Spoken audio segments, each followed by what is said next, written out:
عليكم ورحمة الله وبركاته. أهلا بكل المتابعين، عاملين ايه؟ يا رب تكونوا بخير. اللهم صل وسلم وبارك على سيدنا محمد.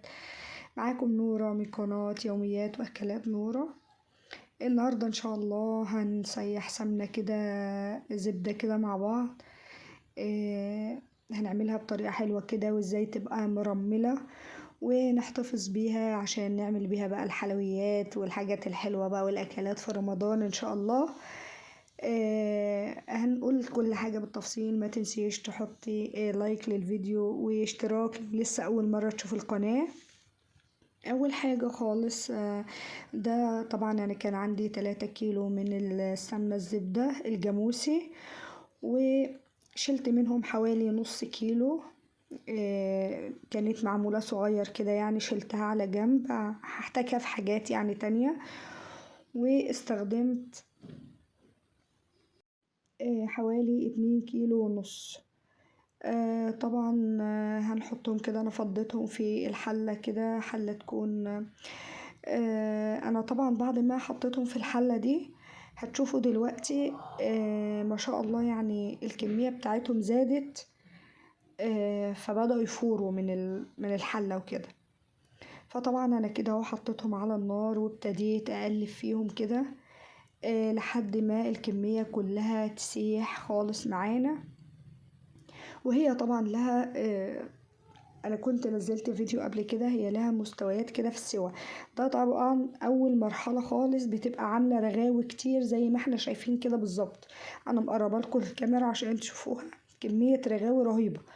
بعد كده بتبتدي اما تغلي كمان شوية، ربع ساعة تلت ساعة كده على نار هادية جدا عشان ما تتحرقش.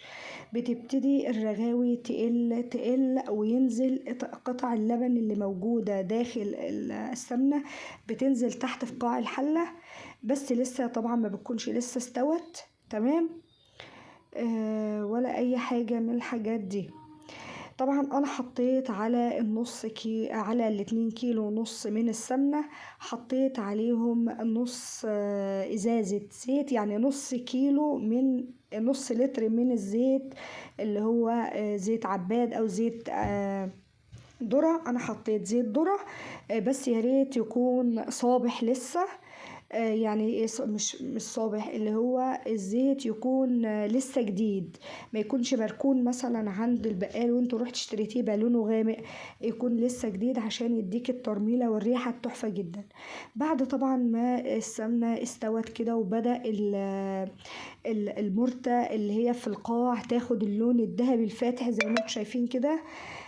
كده المرحلة اللي استوت فيها اللي هي المرتة بتبتدي تلون، اللي انا كنت وريتها لكم بيضة دي بتبتدي تلون. بعد كده طبعا كان عندي علب اللي هي السمنة الكريستال، اللي هي الزبدة الكريستال، ومحتفظة بيهم يعني. فجبتهم وجبت مصفى كده وابتديت اصفي السمنة وانا بحطها عشان لو في اي حاجة فيها ما تعديش وتبقى سمنة صافي خالص. طبعا صفيتها زي ما انتم شايفين كده رايقه، معلهاش رغاوي كتير. المرتة دي بقى حطيت عليها بقى معلقتين طحينه وعصرة ليمونه، وبألف هنا وشفا للي كلها، اللي هي المرتة بتاعة السمنة.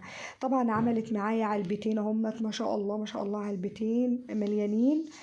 ده طبعا حبيت اوريها لكم. ده تاني يوم انا طبعا حطيتها في التلاجة شوية، تقدري تحطيها برضو على الرف في المطبخ.